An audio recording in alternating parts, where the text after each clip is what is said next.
और चलिए अब खबरों में आगे बढ़ते हैं। दिल्ली से खबर है, राघव चड्ढा ने पलटवार किया है, आम आदमी पार्टी पर पलटवार किया है। घायल हूं इसीलिए घातक हूं, राघव चड्ढा कह रहे हैं। राघव चड्ढा की रोज एक के बाद एक स्टेटमेंट आ रही है। अब मेरे खिलाफ झूठ परोसा जा रहा है, राघव का कहना है।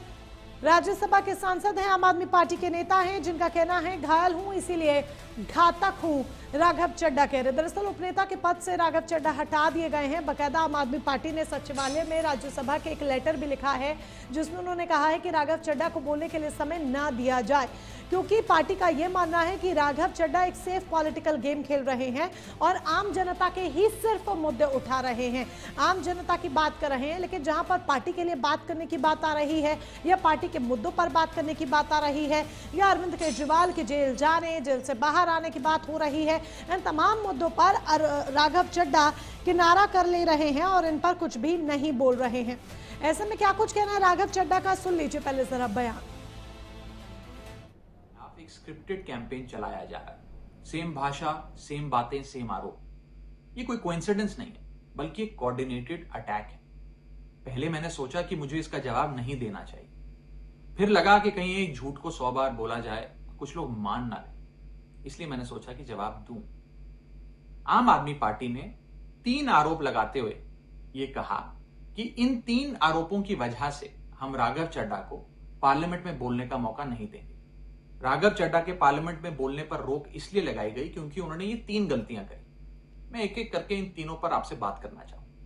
पहला आरोप कि जब ऑपोजिशन पार्लियामेंट से वॉकआउट करता है, सदन से वॉकआउट करता है, तो राघव चड्ढा वहीं बैठे रहते हैं, वो वॉकआउट नहीं करते। ये सरासर झूठ है, सफेद झूठ। मैं चुनौती देता हूं, एक इंस्टेंस, एक दिन ऐसा बताइए जब ऑपोजिशन ने वॉकआउट किया हो और मैंने उनका साथ ना दिया हो, मैं साथ में वॉकआउट नहीं किया हो। और पार्लियामेंट में तो हर जगह सीसीटीवी कैमरा है, आप सीसीटीवी कैमरा निकाल कर दिखा दीजिए, दूध का दूध और पानी का पानी हो जाए। दूसरा आरोप लगाया कि राघव चड्ढा ने चीफ इलेक्शन कमिश्नर के इंपीचमेंट मोशन पर, यानी कि मुख्य चुनाव आयुक्त को हटाने वाली जो याचिका थी, उस पर साइन करने से मना कर दी। दूसरा सफेद झूठ, ना मुझे आम आदमी पार्टी के किसी भी नेता ने इस मोशन पर साइन करने के लिए कहा, ना औपचारिक तौर पर कहा, ना अनौपचारिक तौर पर कहा। और आम आदमी पार्टी के राज्यसभा में कुल 10 सांसद हैं, जिनमें से 6 या 7 सांसदों ने इस मोशन पर खुद ही साइन नहीं किया। तो भला इसमें मेरी क्या गलती? खाली सारा दोष मुझ पर ही क्यों मढ़ा जा रहा है?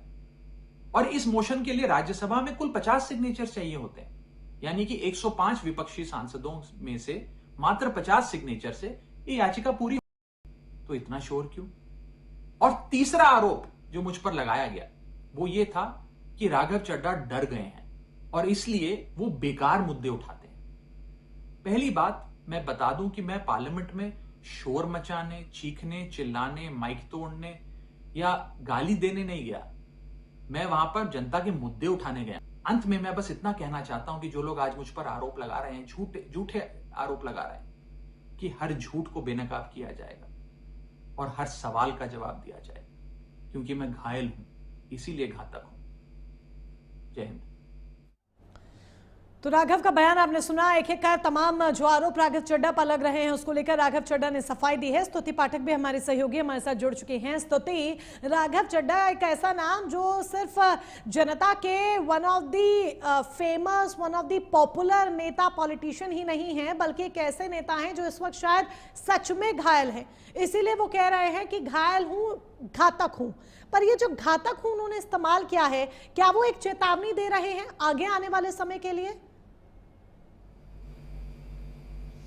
बिल्कुल मोनिका, आप इस बात को समझ सकते हैं, क्योंकि जिस तरह से राघव चड्ढा को पहले राज्यसभा के उपनेता पद से हटाया गया, उसका तो राज्यसभा जो कल आरोप आम आदमी पार्टी की तरफ से लगाए गए, और राघव चड्ढा ने आज उसका खुलकर जवाब दिया है। कल भी जवाब दिया, आज फिर पलटवार किया है। राघव चड्ढा ने कहा है कि राघव चड्ढा के ऊपर जो आरोप लगाया गया आम आदमी पार्टी ने, वो गलत है। उन्होंने कहा कि अगर इस झूठ को आज सबके सामने नहीं लाएगा तो एक बार बार बोलने से वो झूठ सच हो जाएगा।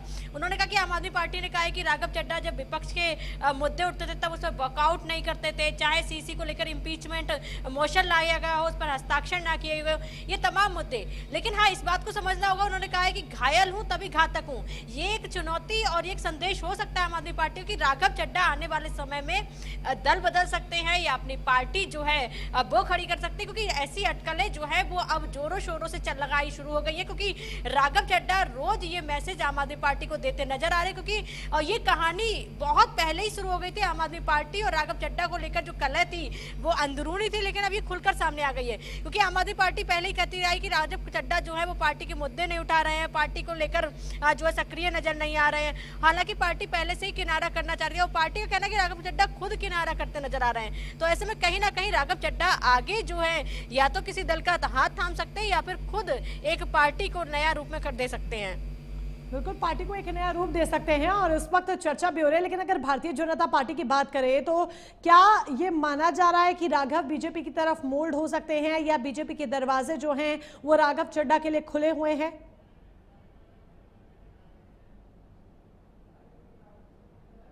की बात करें तो राघव चड्ढा के लिए भारतीय जनता पार्टी के दरवाजे पहले से ही खुले थे, लेकिन अब आम आदमी पार्टी ने रास्ता और साफ कर दिया है राघव चड्ढा के लिए भी और भारतीय जनता पार्टी के लिए भी।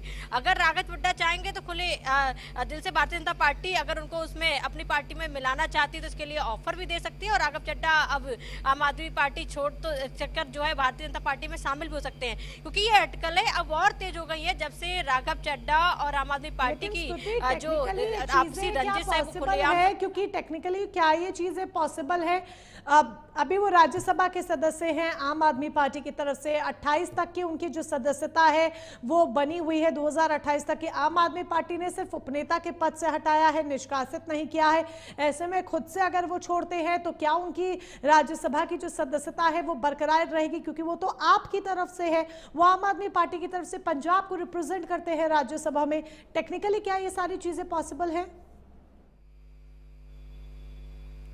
बिल्कुल मोनिका, अगर वो ऐसा करते हैं, भारतीय जनता पार्टी को चुनते हैं तो उनको पहले राज्यसभा से जो है अपना इस्तीफा देना पड़ेगा, क्योंकि वो आम आदमी पार्टी की तरफ से पंजाब से राज्यसभा में जो है अभी भेजे गए हैं। तो ऐसे में सबसे पहले वो भारतीय जनता पार्टी ज्वाइन करेंगे तो उनको आम आदमी पार्टी से अपना इस्तीफा देना होगा और उसके बाद में उनकी जो राज्यसभा की सदस्यता है वो भी नहीं रहेगी। उसके बाद में ही वो अगर जाते हैं तो दूसरी पार्टी को जो है ज्वाइन कर पाएंगे।